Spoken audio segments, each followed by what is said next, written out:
Tudo bem, está. amor? Tô. Me ouve Tudo bem? bem, meu amor? Sim. Tudo. E contigo? Tudo bem, graças a Deus. Enquanto o pessoal vai entrando, eu queria falar um pouquinho de você para as pessoas que estão aqui, mesmo porque tem um pessoal do Brasil, né? Inclusive, eu não sei se o pessoal que é do Brasil sabe que a Cris é meio brasileira, meio portuguesa. Para mim é o máximo, mas ela fala, ninguém me considera nada, né, Cris? É, Ninguém me considera nenhum. Eu considero os dois, tá? Que fique muito claro. Mas eu queria falar um pouquinho assim de você para as pessoas que estão aqui. Oi, Fael! Lindo! oi. E aí, Cris, se eu falar alguma coisa errada, você Ok, está autorizadíssima a me corrigir, tá? ok. Então, gente, é assim, a Cris, ela é bailarina, professora e coreógrafa aqui em Portugal. Eu tô com uma cola, vou achando que a pessoa veio despreparada. Ela é professora desde 2002, criadora do estilo Indie Fusion, correto? Falei Muito certo? Bom. bem, sim. Integrante do Balé Internacional da Monique Nate, que todos amamos, não é mesmo? Não tem como É. não. Cofundadora do festival East Fest, que fala, Isso Cris? fest, É. sim, sim. East Fest Lisbon. Também criadora do festival Tribal X, junto com a Agatha Sofia e a Fini. É Pini que fala. Pini e a Silvia. E a Silvia Okidaça É, também. aí, tá vendo? Isso vai me corrigindo. Vai corrigindo. É responsável pelo espaço Alfordense aqui, inclusive que eu descobri que é pertíssimo da minha casa e ela tem que me aturar para vários cafés, ok? Somos Só não me aturou vizinhas. mais, só não me aturou mais por causa da pandemia, senão ela tava lascada. E também é presidente da Associação Aiseldense, certo? Muito bem. Ou seja, gente, essa pessoa maravilhosa que eu tenho a honra de receber aqui hoje. Tenho a honra e assim, a gente falou tudo isso, mas a gente veio para falar de um assunto um pouquinho diferente, né, Cris? E para a gente começar, enquanto as pessoas vão entrando, o que eu pensei em fazer? Eu pensei em pedir para você contar um pouquinho da sua história, que a gente sabe que a nossa história é parecida, mas as pessoas acho que não. Então, você conta um pouquinho da sua história, depois eu conto um pouquinho da minha, e a gente vai desenrolando isso, Ok. né? Eu já estou, gente, com o meu lencinho aqui, tá? Eu nem vou usar o pretexto, a desculpa da rinite, da sinusite hoje, porque eu sou chorona mesmo, eu me emociono. Então, hoje eu vim para essa live assim, de coração aberto e fiz assim, olha, seja o que Deus quiser. Eu também sou chorona, mas achei, talvez eu me controle, mas não há, Eu tentei não não há, pensar, eu sou muito é, honesta que eu tentei não pensar. Mas enfim, conta por favor pra gente a sua história relacionada ao luto, que consequentemente vai levar a gente depois pra dança, mas enfim, conta por favor. ok. Então, pronto. Não sei muito bem como é que é de começar, mas a vida corria, não é? Normalmente. Até que um dia o meu pai, claro que já ia tendo algumas perdas ao longo da vida, e é quando a gente começa a pensar, estamos a ficar mais velhos, apesar de achar que era nova, quando vamos perdendo algumas pessoas no caminho. Mas também como o meu pai, ele era mais velho que a minha mãe, 19 anos. Portanto, eu tinha também uma parte da família que já eram também um pouco mais velhos. Até isso a gente tem em comum e isso eu não É? Ui, sabia. ok. É, porque minha mãe era 10 anos mais velha que meu pai. Olha Olha, isso. olha. Meu Deus. E pronto, já tinha perdido o meu avô, tinha perdido um tio também muito importante para mim em 2016 e foi talvez a primeira morte de alguém muito próximo. Este meu tio já vivia, nós vivíamos perto dele no Brasil, portanto, onde eu nasci, no Rio de Janeiro, o meu tio, a minha tia, as minhas primas, nós morávamos e éramos vizinhos. O meu pai foi para o Brasil quando era novo, a minha tia já tinha ido para lá e foi ter com eles. E ele morreu em 2016 e foi muito complicado para mim. Mas pronto, nós vamos levando a vida. Em 2017, o meu pai, que tinha 80 anos e tinha se reformado, nessa altura decidiu deixar de trabalhar, porque tinha um café, quer dizer, em 2016. Na altura também tinha morrido meu tio, para ele também foi complicado, era seu cunhado, e Sim, decidiu fechar. Ele tinha um café, não vou mais trabalhar, que já tenho 80 anos, quero aproveitar um pouco a vida. E sim. passado alguns meses, ele começou a se sentir como se fosse uma constipação, uma gripe muito forte. E a partir daí, pronto, vai ao médico fazer o TAC, depois daí a gente começou a ver primeiro o raio-x, e depois daí foi todo um processo de meses a saber que tinha cancro, cancro na pleura, no pulmão, membrana que reverte o pulmão, e, e que não havia nada a fazer. Claro que teve os primeiros meses, nós tínhamos a esperança, ele ficou até internado há algum tempo e nós achávamos que ainda não era cancro, porque não dava células cancerígenas, não dava câncer. Depois lá viu-se que sim, e que já tinha metástases, mas primeiro a pessoa tem sempre aquela esperança. E depois em Sim. meses vamos acompanhando cada vez a ficar mais incapacitado, mas a vida continuando, né? Nós tentamos dar força à minha mãe, a minha irmã trabalha a tempo inteiro e trabalha ainda na margem sul. Eu trabalho ao lado de casa, no All for Dance, dava aulas é sempre mais ao fim do dia, então durante o dia tentava ajudar no que podia, nas idas aos hospitais, porque a minha mãe não conduzia, e então foram meses, de abril até dezembro, quando ele faleceu, um processo um pouco Isso complicado. foi em que ano, Cris? 2017. Foi em 2017. 2017. E claro que, apesar de nós sabermos que ele ia morrer, a verdade é que nós nunca estamos prontas. E quando aconteceu, é como se tivéssemos sido apanhados totalmente desprevenidos.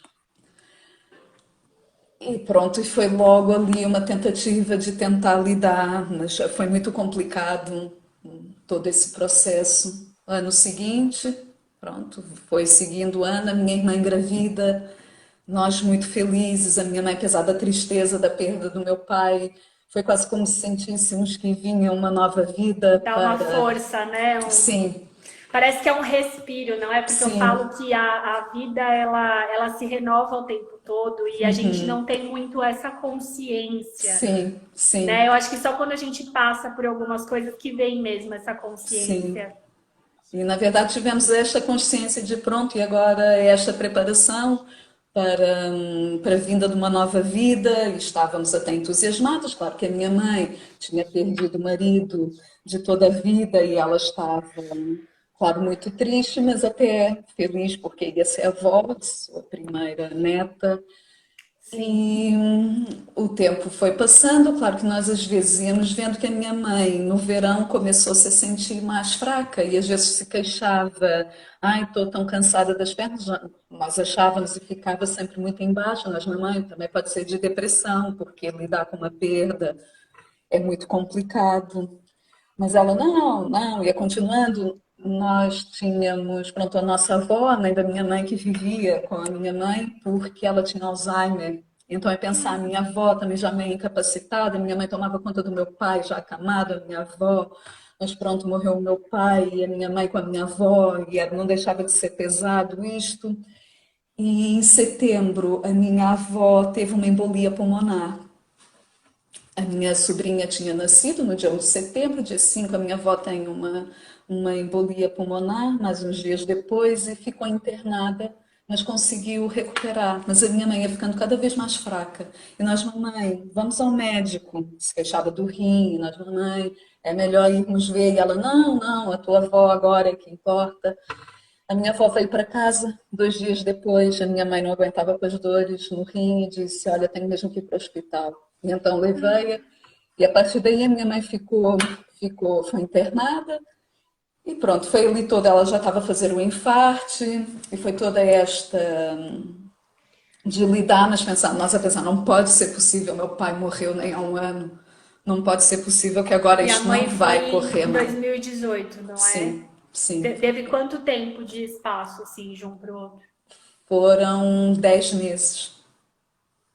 Portanto, depois a minha mãe, pronto, teve um AVC fulminante. Claro que já estava muito fraquinha e descobriram que estava realmente já muito mal, mas então com a minha mãe é que foi muito pouco tempo. O meu pai, não estávamos preparados, mas tivemos alguns meses. A minha mãe foi, no mês em que foi internada, ainda ficou 20 dias e faleceu no hospital. E então aí tudo ficou muito mais dramático, poder voltar a lidar com a morte dos dois em tão pouco tempo. É, eu vou atualizar um pouquinho o pessoal agora da minha história para eles entenderem por que que a gente tem essa ligação que nem a gente sabia, na verdade, né? Mas resumindo, no ano de 2017, o meu pai tinha 53 anos, eu acho. 53, 54 anos. Eu me perco um pouco nas contas. E ele começou a sentir, ir muito ao banheiro, a gente achou que estava com o intestino desandado e com isso começou a emagrecer demais. E minha mãe falava que era virose, né? Eu não sei se aqui em Portugal usa-se esse Sim, termo, mas sim, tudo sim, é tudo usa. virose. É. Ah, porque a gente vai ao médico e é virose, é virose, é virose. Enfim, o meu último Natal mesmo, né, com eles foi o de 2016 para 2017, na Foi virada. como o meu também. Foi o último Natal. A gente é muito doido. Isso a gente entra depois porque é muito surreal. E aí, resumo, né? Natal, aquela coisa. Meu pai sempre foi muito bagunceiro, uma pessoa muito. Esse meu gênio, essa coisa que eu tenho, essa palhacice minha, é muito dele, sabe? E, enfim, apesar da gente estar preocupada, a gente achava que era alguma coisa corriqueira, ele ainda era novo. E aí, minha mãe um dia assim enfesou, tava com ele foi fazer um exame e ela arrastou ele para o hospital. E nesse dia, Cris, eu não sei explicar o que aconteceu, assim, mas eu falei pra minha mãe, onde você tá? Ela falou, eu tô no hospital com seu pai, porque eu não aguento mais essa situação. E eu peguei o meu carro e fui. Quando eu me dei conta, eu já estava no hospital. Eu não sei nem, até hoje eu não sei como eu cheguei lá, porque era longe, meu carro era velho, enfim, uma loucura. E quando eu cheguei no hospital, a minha mãe olhou para mim e ela desabou. Só um detalhe importante: a minha mãe foi a mulher mais forte que eu conheci a minha vida inteira. Como a Eu, minha. eu, eu nunca, assim, eu podia contar nos dedos de uma mão as vezes que eu via minha mãe chorar. Então, eu por muito tempo acho que carreguei isso comigo, dessa coisa de que eu tinha que ser forte, que eu não podia me emocionar, porque esse era o grande exemplo que eu tinha, sabe? Enfim, ela desabou de chorar, me abraçou e falou assim: o papai tá com câncer, cancro. E ele teve um cancro de pâncreas, que é, se eu não me engano, o quinto que mais Sim, mais mata, mortal. é o mais mortal, com os seus 50 e poucos anos. E eu lembro que na época veio uma força que eu não sei de onde, mas eu abracei a minha mãe e falei assim: mãe, a gente vai cuidar dele e vai ficar tudo bem. Não se preocupa, aquela coisa, né, de hoje em dia a medicina tá avançada. Nunca que eu ia aceitar, nunca, nunca. Claro. Imagina, eu tinha. Para complementar essa história, nesse ano foi o ano que eu tinha me preparado para ser mãe. Eu tinha, inclusive, já ido ao médico, comprado medicação, um ácido fólico para começar a tomar. Meus pais tinham um sonho loucura para me ver grávida. Então, enfim, eu sei que tivemos essa descoberta no começo de janeiro. Nessa época, minha mãe cuidava do meu avô, que tinha mais de 80 anos e era demente. Meu avô era uma figura, então, assim, ele só tinha memória de coisas muito antigas. Então ele olhava para mim e eu falava assim: o senhor lembra de mim? Aí ele: lembro, você é filha da Maria. Aí eu apresentava o meu marido e falava assim: e esse aqui quem que é? Ah, eu não sei não. Ele É, era muito fofo, assim, mas os meus pais cuidavam deles, né? Tinha aquela distribuição familiar, mas o grosso mesmo ficava com os meus pais. E resumo, desde que se descobriu o câncer do meu pai, começou uma loucura. e vai para lá e vem para cá. Minha mãe tinha que administrar a quimioterapia, com um exame, com não sei o que, com o vô, com uma família que às vezes não colaborava em relação ao vô.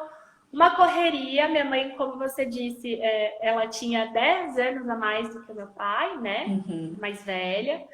E aí eu sei que no meio deste processo, em que o meu pai estava doente, fazendo químios e deixando a minha mãe enlouquecida, porque ele conseguia, a minha mãe começou a se queixar de uma dor, assim, como se fosse dor de ciático, de nervo ciático. E uma não sei o que da coluna, ela sempre teve problemas de varizes, e, enfim, às vezes a gente achava, na verdade, que o que ela estava sentindo era devido ao problema das varizes, que ela tinha que tomar remédio e estava já numa fase um pouco complicada em relação a isso. Mas resumo, né? Minha mãe começou a se queixar de dor e, de repente, eu me vi numa situação que a minha mãe é a mulher mais forte que eu conheci nessa vida, caiu no sofá de um jeito que eu nunca vi e ela simplesmente não conseguia mais cuidar do meu pai e a gente não sabia o que estava acontecendo. Eu achava, na época, que ela estava em depressão. Ela tinha muitos motivos para ter entrado numa depressão, porque o pai tinha acabado de descobrir o câncer, né? A gente estava num período familiar um pouco conturbado. A minha mãe sempre foi muito família, sofreu muito com essas questões. Então, assim, ela tinha muitas razões para isso. Então, para mim, era isso. Minha mãe entrou em depressão profunda. O que eu vou fazer? Como é que eu vou administrar isso? E aí eu tinha minha escola aberta já nessa época, né? E eu fui largando, Cris. Assim, quando eu via, eu estava na casa dos meus pais, cozinhando, levando um para fazer exame de não sei o quê, levando outro. Assim, uma loucura. Tanto que eu nunca esqueço que um dia meu marido chegou para mim e falou assim: escuta, você não pode parar a sua vida. Assim, chamou minha atenção, sabe? Puxou minha orelha. Você não pode parar a sua vida. O que está acontecendo? E nesse dia, chorando no telefone, eu falei para ele assim: o dia que você vier até a casa da minha mãe, você vai entender. E não era por maldade, mas ele trabalhava longe. Enfim, a nossa rotina era muito maluca, né? Você sabe que no Brasil a gente trabalha muito, é muito insano. E até que teve um dia que ele foi. E nesse dia que ele foi, ele olhou para mim e falou assim: a gente precisa levar os seus pais para nossa casa. Eu sempre me emociono porque eu sei que nessas histórias, muitas vezes, o marido não tá ali, né? E eu tive realmente uma pessoa ali do caraças. Foi como o meu marido. O meu marido também incrível, assim. foi incrível também. E como meu pai era uma pessoa muito difícil, eu achava assim: meu pai nunca vai querer. Né? Eu falei: ele não vai querer ir para minha casa, ele vai achar que a gente tá dando trabalho, sabe essas coisas? E nisso eu ligava para os hospitais, eu marcava médicos, porque a gente não conseguia descobrir o que minha mãe tinha, Cris. Assim, a minha mãe, ela foi parando de comer, ela não tinha apetite nenhum, o pouco que ela comia, ela vomitava. Hoje em dia, quando eu lembro da situação, eu falo assim: como eu fui estúpida? Como que eu não pensei que minha mãe pudesse estar com câncer, sabe? Mas eu acho que só quem vive algo parecido consegue ter dimensão, assim. Eu realmente não sei. Eu sei que no fim das contas a minha mãe teve um período, eu intercalava internações. Eu internava meu pai, eu voltava para casa com meu pai, internava minha mãe. Teve uma época que eu internei os dois ao mesmo tempo e o pessoal do hospital ficava louco, porque eles falavam assim: moça, mas você não vai dormir? Eu que dormi. Eu ia pro quarto ver um, subia pra UTI para ver o outro, assim, sabe? Meus pais ficavam assim, minha mãe ficava: filha, vai lá ficar com o papai. Meu pai: filha, vai lá ficar com a mamãe. Loucura, assim, insano. Eu sei que, resumo, no fim das contas, a minha mãe, a gente descobriu que ela estava com câncer também, só que o dela foi um câncer no fígado, só que já estava muito grande, já tinha metástase, né? Então já tinha pontinhos no pulmão. E no meu caso foi ao contrário do seu, assim, a minha mãe, a gente descobriu o câncer, acho que foi maio, em julho a minha mãe faleceu. E eu tive que contar para o meu pai, num leito de hospital, que minha mãe tinha falecido. Assim, que dureza. Eu nunca vou esquecer. Sabe assim, você fala... E foi muito louco que quando a minha família contou que minha mãe tinha falecido, foi aquele baque, né? Tipo, eu entrei em choque. Mas na hora, a minha preocupação era assim: meu Deus, como que eu vou contar isso Pro meu pai. Porque quando a minha mãe faleceu, meu pai estava internado. E aí o que acontece? Eu priorizava quem estava internado. Entende? Então, assim, se a mãe estava no hospital, eu estava com a mãe no hospital e administrando a família e vice-versa. O resumo, né? No meio disso tudo, quando a minha mãe faleceu, um mês depois, o meu avô, que era o avô que ela cuidava, faleceu também. Isso foi em 2017. Em janeiro, no começo de janeiro, a avó do meu esposo, que era a única avó que ele tinha e era a única avó que eu considerava ter, porque as minhas avós mesmo faleceram quando eu era muito criança. Assim, a avó do Fabinho, ela dançava, ela era proprietária da casa onde eu tinha a minha escola, ela dançava com a minha mãe, ela fazia aula comigo, fazia aula com a Carol Koga, que eu sempre falo aqui. Uma senhora muito saudável que do nada faleceu. Isso aconteceu em janeiro, em fevereiro foi meu pai. Aí, assim, de brinde, os meus irmãos são filhos do primeiro casamento da minha mãe. No meio desse combo, o pai dos meus irmãos, que foi em todos os velórios, faleceu. Assim, e é muito louco, e eu falo para as pessoas assim, por que é tão importante, eu sinto essa necessidade da gente dividir essas histórias e conversar com as pessoas, porque eu sinto que muitas vezes, principalmente quando a gente é profissional de dança, de arte, ou professor, as pessoas deixam de ver a gente como um ser humano. Sim. E esse processo todo para mim com uma escola aberta foi muito difícil. E eu imagino que para você também tenha sido. Também. Sabe? Eu tentei, eu não fechei, eu continuei sempre a trabalhar, ainda por cima a escola existia por causa dos meus pais. Porque foram eles que me possibilitaram o espaço. A minha também. A minha também. A minha também, inclusive, o tempo todo eu falo muito disso, que se eu ainda tô na dança, se eu ainda permaneço, é por eles, né? Sim. Enfim, o que eu queria perguntar para você agora era assim, como que foi para você continuar a dançar, continuar ativa? Porque eu vejo muito que a gente, quando se coloca como professora, principalmente de dança oriental, queria ser aquela coisa, as pessoas de certa forma se inspiram na gente, né? Elas acabam tendo às vezes a gente como referência. Até como eu falo, eu brinco que eu devia ter feito psicologia. Acho que você é psicóloga. Eu sou psicóloga, sim. Eu brincava, às vezes eu falava assim, nossa, eu acho que eu precisava ter feito psicologia, porque só que depois na prática, casa de ferreiro, espeto de pau. O espeto é de pau, tudo assim. Mas eu sempre brincava, né? Porque as minhas alunas sempre tiveram isso, assim, de realmente buscar em mim. E isso, para mim, sempre foi uma honra. Eu percebo que, por exemplo, aqui em Portugal, eu continuo sendo coruja, assim, né? E as meninas às vezes falam, nossa, a gente não tá acostumada com isso. Eu sempre fui muito mãezona, assim. E eu queria saber de você como é que foi porque eu sei que nós duas tínhamos isso em comum também, das escolas estarem completamente relacionadas à família, da família fazer parte, da família possibilitar sempre muita coisa e estar ali lado a lado. Enfim, eu queria te perguntar isso, como é que foi para você decidir continuar, permanecer? Como é que foi essa decisão? Olha, primeiro eu pensei também, lá está, não vou deixar a dança porque, claro que ela surgiu na minha vida, a dança oriental, e os meus pais sempre me apoiaram. Os meus pais, apesar de serem muito, como é que eu ia dizer, meu pai era mais velho, tinha um lado que era muito conservador, mas nunca olharam a dança oriental de uma forma que isso é uma coisa que é interessante, que às vezes as pessoas, não, minha filha não vai fazer dança oriental. Os meus pais nunca, mas nunca tiveram esse pensamento. Para eles, não, dança oriental tinham um maior orgulho em me ver dançar. E quando meu pai faleceu, a minha festa da escola de Natal ia ser uma semana depois. E eu, na altura, pensei, não vou, o que eu faço? Desmarco? As alunas até disseram, não há problema. Não há problema. Eu falei assim, não porque era como se fosse um espetáculo em homenagem ao meu pai. E então, pensei, não vou deixar. Claro que foi duro. Depois era fazer os espetáculos e tu estás sempre a sorrir, se a música é alegre. Naquele momento a gente não pensa, mas volta e meia volta aquilo na cabeça. Sim. e depois a sim. inspiração para poder coreografar e continuar a ensinar. Mas a verdade é que a gente vai tentando arranjar uma força em algum lado que a gente não sabe bem onde tem.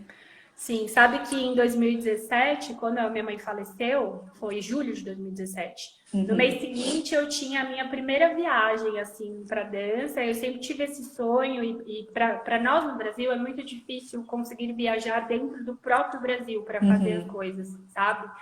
E eu tinha fechado isso no começo do ano, estava muito feliz. A minha mãe, nossa, estava, né?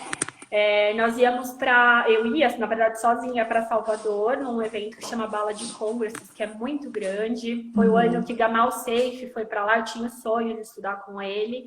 E de brinde eu tinha sido convidada para dançar, porque é um evento que não é festival, é um congresso, sabe? Mas eu fui convidada para dançar numa das noites de gala, enfim, aquilo para mim era surreal. E aí, resumo, né? Imagina, minha mãe faleceu em julho, eu já estava com ela e com meu pai em casa e, enfim, eu fiquei com o meu pai, com o meu marido, tentando, porque assim, eu já sabia que o câncer do meu pai não tinha cura, eu sempre soube, na verdade. Geralmente as pessoas que têm o câncer de pâncreas falecem, tipo, 3 meses depois. Só que, primeiro, que eu não falava nunca a verdade pra ele. Tem disso também. Você é psicóloga, você pode falar agora, essa menina é doida. Mas eu nunca falava a verdade.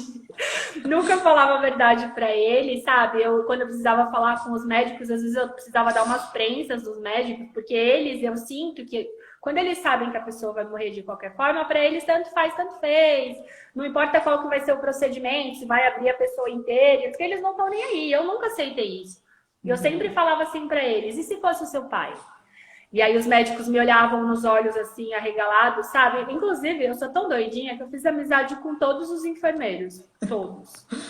Todos. Porque meu pai dava muito trabalho e, enfim, eles acabavam sendo muito, muito queridos, assim. Mas o resumo dessa história é que eu tinha essa viagem marcada e quando a minha mãe faleceu, eu falei: não vou. Não vou, não vou, não quero, não vou. A organizadora foi um amor de pessoa, ela também já perdeu a mãe dela, a Fê Guerreiro, é uma pessoa que eu amo demais. E ela até falou na altura: Nanda, se você não quiser vir, eu te devolvo o preço, sabe assim? E aí o meu pai, naquela situação que ele tava, virou pra mim e falou: ah, você vai? Você vai sim, porque isso tá pago e te digo mais. Isso era o que a sua mãe ia querer pra você. Ah. Aí ele acabou comigo ali, né? E eu lembro disso até hoje, eu falo: meu Deus, meu Deus, meu Deus. E aí, mais uma vez, Cris, eu não sei como é que eu fui. Eu sei que a Bahia foi para mim um lugar que eu falo que foi um lugar de cura, assim, porque tá ali aqueles dias, recebendo energias, as meninas de lá foram absolutamente incríveis comigo.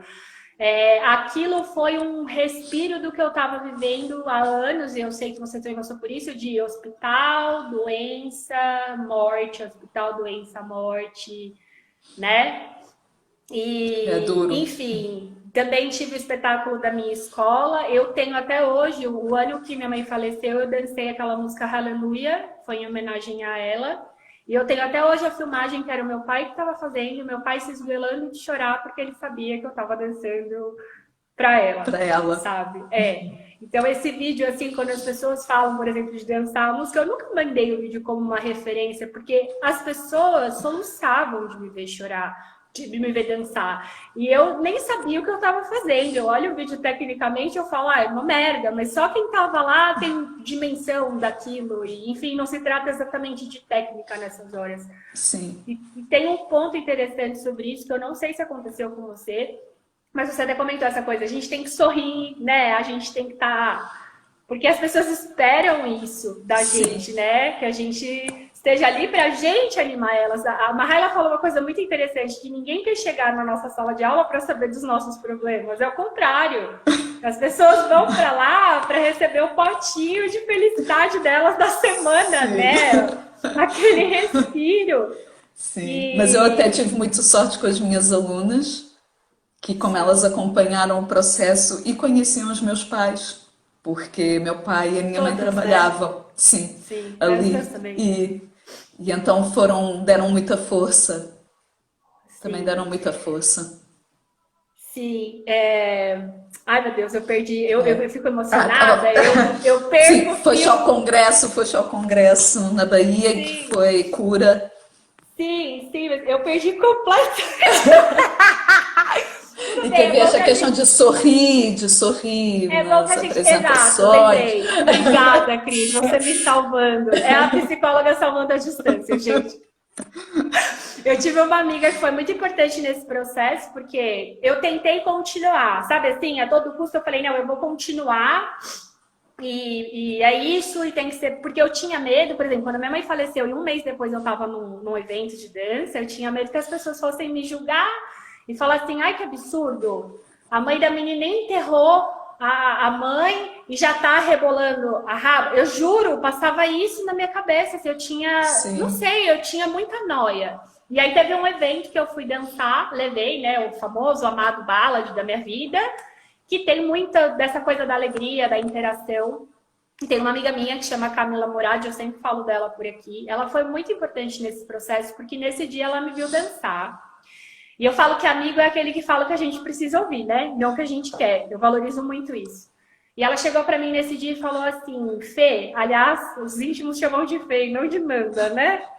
Ô Fê, por que você tá fazendo isso com você mesma? E aí eu não entendi na hora. Falei, como assim? Ela falou, cara, você tá vivendo uma fase da sua vida que muita gente não consegue nem pensar, nem mensurar o que é. Por que você tá subindo no palco para sorrir desse jeito? Ela falou, tá caricato, amiga. Não tá bom isso. Ok. Isso Foi uma chamada, não é? De foi uma atenção para lição ti. Uhum. foi uma lição muito grande para mim isso, porque eu precisava escutar isso, eu acho que acima de tudo para aprender a respeitar o que eu estava vivendo. E isso me Sim. trouxe uma consciência de verdade emocional que até Uhum. hoje eu levo para minha sala de aula, para as pessoas que vêm até mim, eu imagino que você também faça isso. Do quanto é importante, não é questão de você ter ou criar um personagem ou não é Uhum. exatamente isso. Mas do quanto é importante a gente ter verdade emocional em relação a Uhum. nós mesmos quanto pessoas, como profissionais, né? E também quando a gente vai dançar. Porque assim, Sim. por que eu fui ali para dançar aquele ballad naquela situação que eu tava? Não era preciso, Sim, eu acho que houve uma entendeu? diferença, sim. Por exemplo, quando se dança num bar ou num restaurante, não se vai escolher uma música triste porque não Não, dá. não dá, não tem Mas, como. mas por acaso para palco, dependendo da festa da escola, pronto, tinha as coreografias das alunas, mas no meu solo eu decidi levar uma música triste, porque não tive vontade de dançar outra coisa. Que é no Isso meu quando tem pai. vontade de dançar, não é? É, Porque sim, que às vezes há ali um arraso. Eu também, por acaso, não foi exatamente a mesma coisa, mas eu também, meu pai faleceu em dezembro e eu no final de janeiro tinha que ir para Barcelona para dançar no Festival da Munique, no Balé Internacional, em ai, é que eu muito pensei, difícil. como eu vou? Como eu vou para Barcelona? Porque eu tenho que ensaiar, eu tive que, já foi um drama ter que ensaiar as coreografias de grupo com o meu pai daquela Doente. forma, doente, tentar dar apoio, tentar manter aulas. Eu pensei, como? Que ânimo eu vou ter para estar a mostrar que eu estou alegre e contente num palco, num dos maiores Sim, festivais da Europa? sim. Mas também a minha mãe disse, não, o teu pai não ia querer que tu não fosses. E então eu também fui de forma a querer representar. No ano seguinte aconteceu mesmo com a minha mãe. Minha mãe morre no final de outubro e eu, como eu vou para Barcelona novamente no ano Sempre seguinte? Barcelona, né? Eu acho que quando Sim, chega a Barcelona, agora você já tá assim, Deus, por favor, não leva mais ninguém, sim, já, já deu, mas muitas vezes né? acontecia era isto, era porque morreu o meu pai ou porque havia algum drama familiar, porque o meu pai tinha adoecido, teve uma vez que ele estava com uma pedra na bexiga e não conseguia, quase teve que ser operado para tirar a pedra, e eu, como nestes meses em que eu tenho que estar a ajudar no café, a dar aula, meu pai está doente e eu tenho que ir para Barcelona ensaiar as coreografias. Às vezes Sim, acontecia isto, meu Deus, tudo sim, dramático na altura em que eu tenho que ir. sim. É Mas muito também me louco, mostrou né? que às vezes a gente consegue arranjar forças onde a gente Não Não sabe tem. realmente que tem. Não sabe nem E de não onde sei se veio. tenho, não sei, porque depois era lá morrendo, não é? Pensar, É. fui Sabe que horrível, mas essa mesma amiga que eu te falei que foi muito essencial, ela me falou uma coisa que eu nunca mais esqueci, porque o tempo todo as pessoas até hoje falam pra mim: ah, você é muito forte, você é muito forte. Não sei como você consegue. E eu nunca me senti uma pessoa nem forte. eu. Tô Eu sempre sou sempre. chorona, eu sou aquela primeira Você já viu pessoa. aqui, né? A gente começou, eu já tô com esse nariz de rena. Mas é aquela coisa assim, eu não consegui entender o porquê que as pessoas falavam isso pra mim. Até que essa amiga falou assim pra mim um dia: você precisa entender que ser forte não é se Sim, entregar, não é você ficar jogado numa cama ou de repente entrar em depressão. Eu não sei, porque muitas coisas se dão dentro dessas situações. Mas o que ela disse foi exatamente o oposto. Ela falou: ser forte é você passar por tudo isso, ter tanta dor dentro de você e ainda assim conseguir continuar, sim, sabe? sim. Então, eu nunca esqueço dessas palavras, porque a gente, eu não sei você, mas eu sempre judiei muito, assim, de mim mesma em relação a isso, sabe? Eu lembro que quando eu tava, por exemplo, com a minha mãe internada, ou mesmo com o meu pai, eu tinha uma aluna que era uma espécie de uma trainee.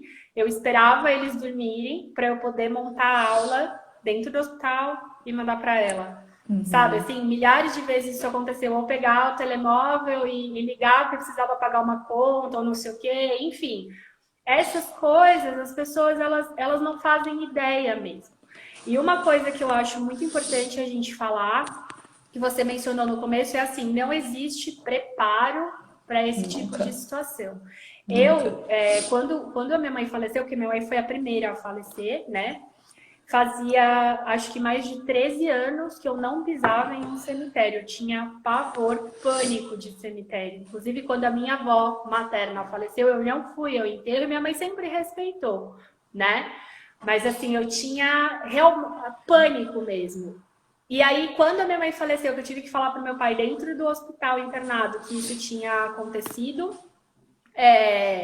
o meu pai quis ir, Cris, no enterro da minha mãe.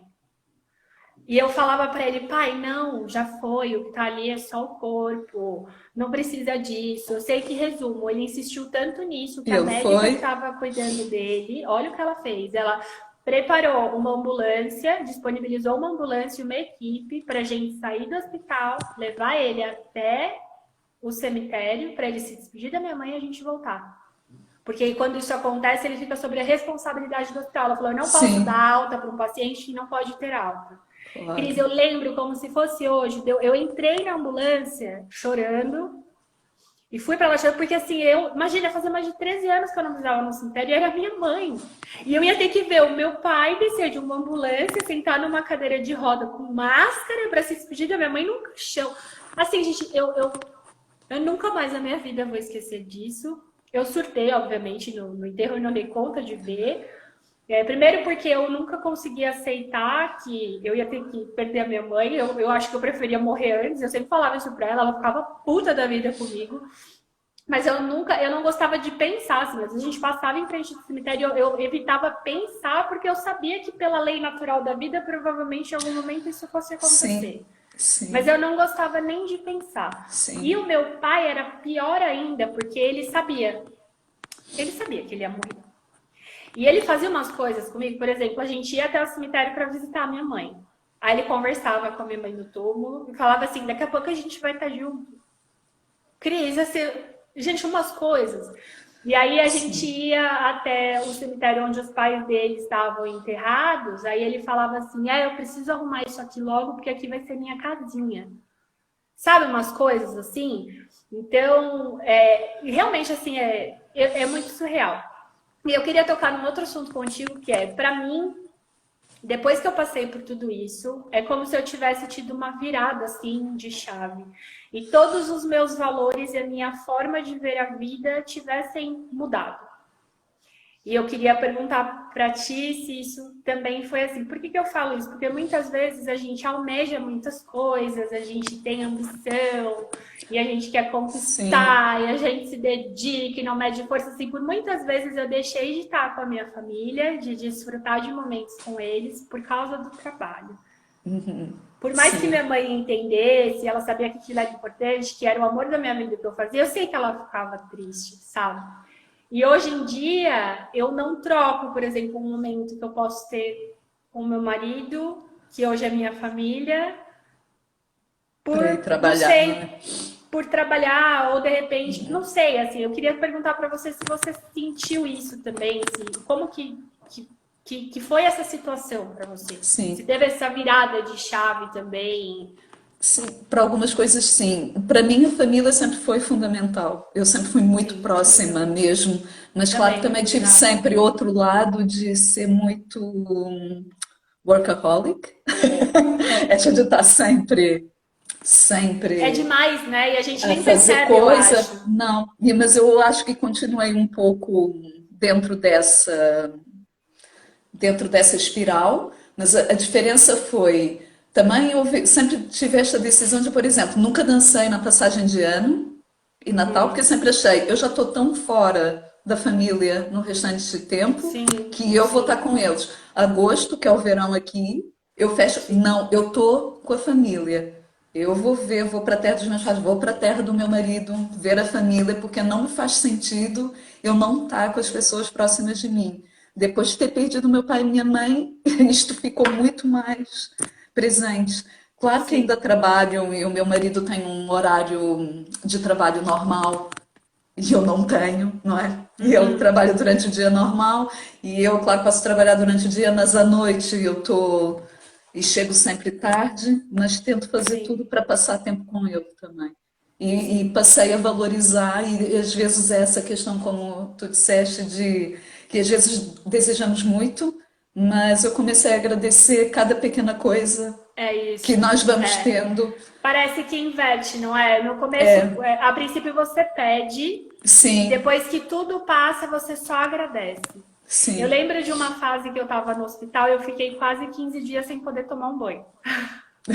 Porque era Sim, a aquela correr, não é? situação, De um lado para o é outro. aquela situação, vai e volta, e dependia sempre de alguém levar uma muda de roupa, e a gente muitas vezes ficava no leito esperando sair um quarto. Cris, eu acho que eu nunca agradeci tanto um banho na minha vida, e foi no hospital. Porque, mas assim, eu não arredava o pé, eu fazia questão de não ir embora. Isso era uma coisa minha, eu fazia questão de cuidar dos meus pais, porque meus pais cuidaram de mim a vida inteira como se eu fosse a maior preciosidade da vida deles, sabe? E eu nunca esqueço que esse dia eu tomei um banho, eu agradecia tanto a Deus, eu falava, Deus, obrigada, tomei um banho quente, eu pus uma cueca limpa, sabe assim? Aquela Sim, coisa, aquilo que gente, achamos que é tão normal, mas não parece é. tão É, estúpido. né? Sim. E essa questão da gratidão, por exemplo, o hospital onde o meu pai faleceu foi o hospital onde, quando ele passava mal, era onde a gente sempre levava, porque tinham várias unidades. E eu lembro que ele falava assim, que tinha uns enfermeiros que ele gostava muito. Então ele falava assim, toda vez que ele era internado, ele achava que ele ia morrer. Então ele falava assim para mim: se eu sair dessa internação, eu vou gastar todo o meu dinheiro com chocolate para os enfermeiros. Isso me lembra o meu pai, que ele Juro fez. por Deus. Ele fez anos no internamento. E o meu pai teve um período eufórico internado, porque pensou: consegui fazer anos. E também pediu para minha mãe para fazer um bolo. A gente levou bolo também para as enfermeiras e dá também. Também E passamos por isso que aí, ele ficou. aí o que aconteceu nessa última internação, meu pai faleceu em fevereiro, né? E depois, acho que abril já era Páscoa, é isso, né? Em abril, eu não sei, eu me Sim, confundo é um pouco, capaz. porque isso Pode ser ainda é março difícil ou para mim. abril. Uhum. É, e aí eu lembro que nessa última internação ele insistia muito, não, porque se eu sair daqui eu vou gastar todo o meu dinheiro com chocolate para trazer para os enfermeiros. Ele sabia o nome de todos eles, ele era terrível, ele brincava, as enfermeiras entravam, ele falava, você é tão bonito. Ele era terrível. Ele era terrível, nos dois sentidos, de ser brincalhão e de também quando ele estava difícil, era extremamente difícil. Eu sei que eu fiquei com isso na cabeça, né? Fiquei com isso na cabeça. Aí, quando ele faleceu, aquela pessoa que há anos não pisava no cemitério, fui eu que tratei de tudo, então eu escolhi caixão, flor, enfim, tudo. Eu que separei a roupa para colocar nele, toda essa coisa. E sempre ficava isso na minha cabeça. Ele queria que desse chocolate, ele queria que desse chocolate. Então, no primeiro mês, eu não conseguia pensar em passar na rua do hospital. Eu não conseguia. Era algo que era muito difícil para mim, porque aquilo tinha sido minha vida nos últimos anos e eu me despedi dele lá. Mas quando chegou a Páscoa, eu fui até um mercado. Eu liguei, na verdade, para o hospital para saber, na noite da virada de quando ele faleceu, quem que estava no plantão. E eu anotei o nome de todo mundo. Aí eu comprei as caixas de chocolate e fiz bilhetes com a nossa foto e com uma dedicatória, sabe? Falando que o último pedido dele para mim tinha sido esse, que ele queria... Porque ele saiu de certa forma, né? Ele não saiu da maneira que a gente gostaria, mas ele saiu. Mas saiu. Eu nunca esqueço da cena de eu subindo as escadas, assim, e o pessoal que fica naquele hall da internação, eles olharam para mim e já desataram de chorar. Aí eles, lá vem a coelhinha, né? A gente já imaginava que algo assim fosse acontecer. E aí eu fui, levei, eles me abraçaram, foram super queridos, assim. E é esse tipo de coisa que eu sempre valorizei muito, mas eu continuo valorizando demais.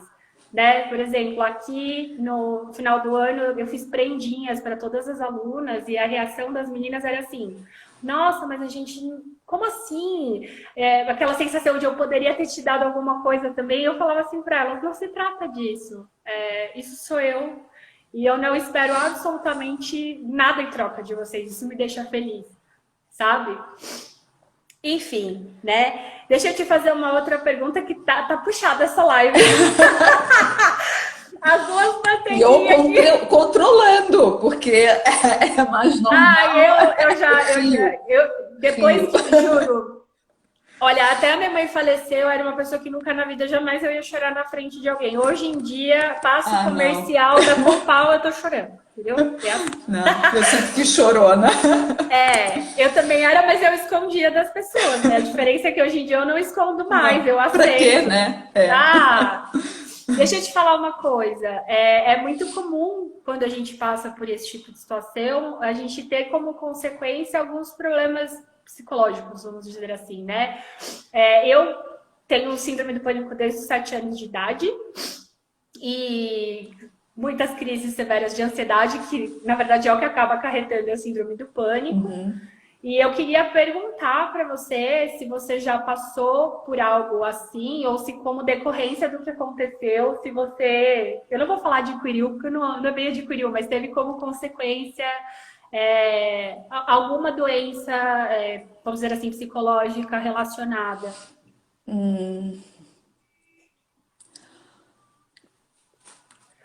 Não propriamente, quer dizer, na verdade, ainda hoje eu me pergunto se eu consegui fazer o luto de uma forma saudável. Porque há várias formas de fazer o luto. E depois, quando uma pessoa também é psicóloga, tem esta noção. E eu vejo, por exemplo, ontem foi o Dia da Mãe.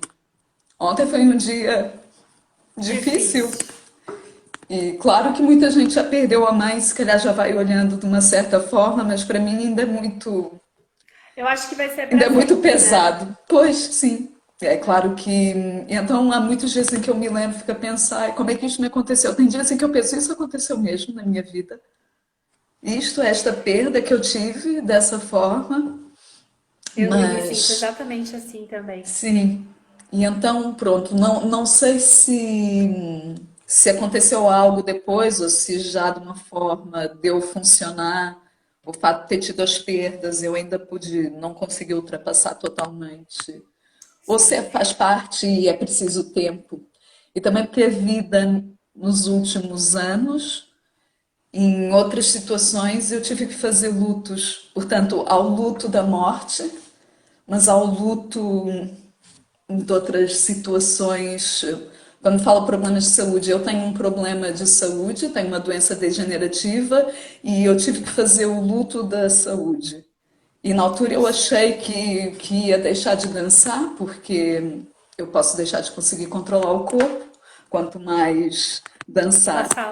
Sim. Sim, e tive que fazer um luto também do que era eu, antes e do que era eu depois de saber que tenho a doença. E ter a noção que períodos de grande estresse é normal que a doença piore. Sim.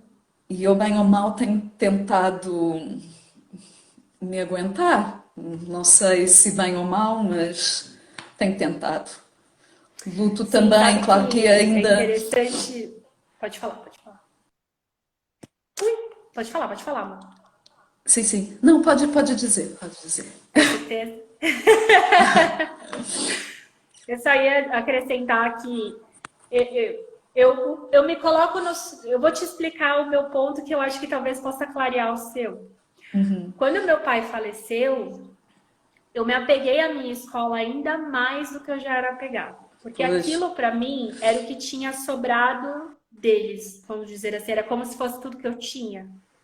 Então, cada pedacinho da escola, eu tinha foto no corredor com a minha mãe, com a minha sogra, com a avó.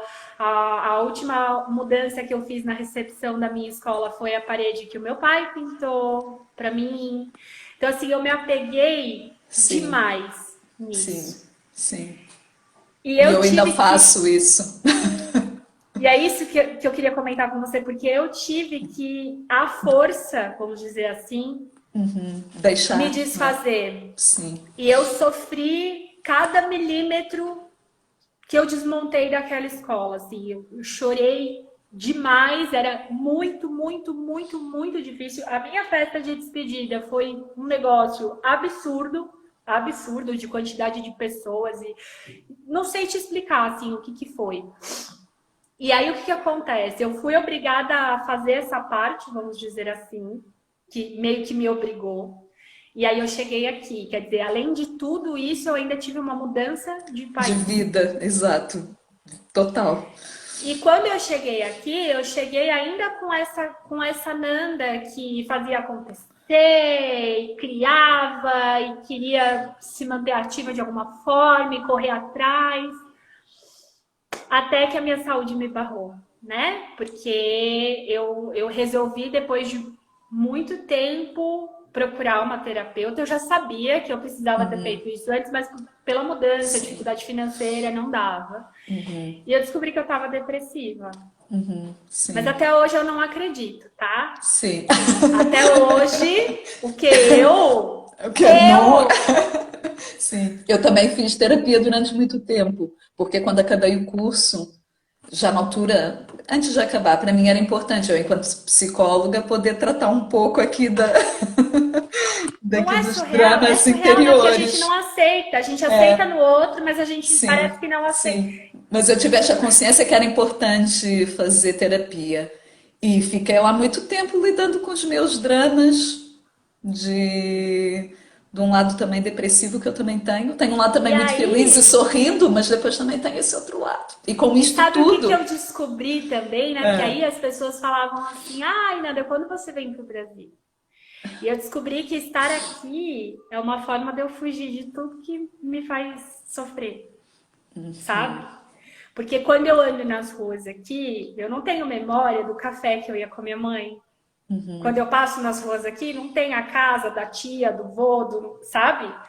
Então, depois, vai fazer 1 ano e meio que eu tô morando aqui. Depois de 1 ano e meio aqui, e agora com essa quarentena que está me obrigando a pensar em tudo que eu não quero, exato, é o que acontece. Na quarentena a gente pensa a mais. gente pensa ainda mais, né? Eu falo que eu já sou uma Sim, pessoa que eu não sei nem como eu consigo dormir de tanto que eu penso. E eu cheguei a essa conclusão, assim, de que estar aqui é uma forma de eu fugir de tudo que me aflige. Então, os problemas familiares, as coisas que eu não quero resolver, de inventário, documentação e não sei o quê.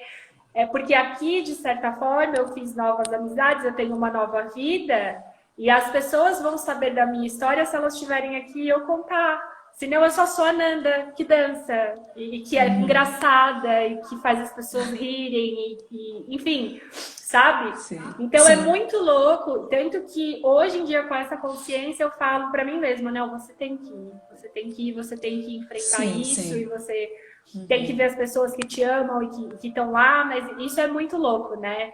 E eu Sim. acho que você sente que você não sentiu assim exatamente, ou não sabe se você viveu exatamente esse luto, porque você ainda tá ali, você tá no ninho ainda, né? Você tá naquele conforto que eu jamais julgaria, porque se eu não tivesse vindo para cá, eu ia estar exatamente igual. Sim. Exatamente ali, coladinha, eu vendo as fotinhos e Sim, revivendo as sim. coisas, Sim, enfim. mas tem uma noção que é algo que eu tenho que trabalhar ainda, que é a questão do apego. Sim, Não só das pessoas, de coisas, de tudo, de vivência. E que a sim. gente pode ficar com as memórias boas, claro, mas é preciso às Mas vezes deixar ir é, certas coisas. Mas é mais uma duro. vez, vem aquilo que a gente estava falando, na verdade, emocional. Não adianta a Sim, gente sim, pôr uma máscara para a vida. É uma sim. coisa numa situação ou outra para você se privar e se poupar de certa forma, mas olha, a Sim. gente só tem, Tá. são 27, tem 2, 3 minutinhos. Ai, Eu só queria. Ai, passa rápido, né? Eu queria só perguntar para a gente finalizar se você tem algum conselho para dar para as pessoas que já passaram ou estão passando por um momento assim, alguma coisa que, não sei, o que seu coração quiser falar, tá? Eu já tô chorando mesmo. sim, A gente ri, não chora, é sei. uma coisa Sim. maravilhosa. Não se inibam de sentir. Porque eu acho que se a gente querer tirar a capacidade de sentir porque acha que vai sofrer menos, não vai.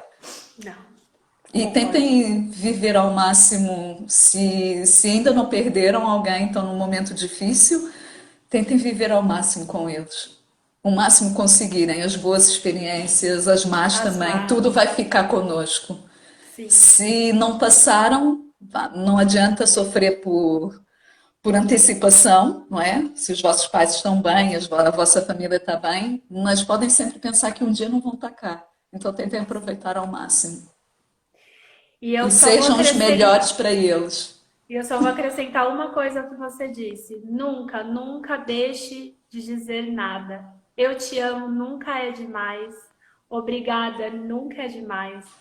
Eu sou louca por vocês, nunca é demais. Eu falava para Sim, eles todos os dias. Eu já falava muito antes deles estarem doentes, mas depois que eles ficaram doentes, era todos os dias. Beijinho na testa, eu amo você, fica com Deus. E assim, essas situações mostram pra gente o quanto é tolo a gente deixar de falar esse tipo de coisa.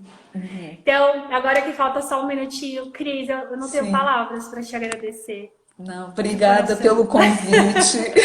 Muito, muito, muito obrigada. Eu Sei sei que que foi aqui uma live difícil, mas sim, adorei fazer.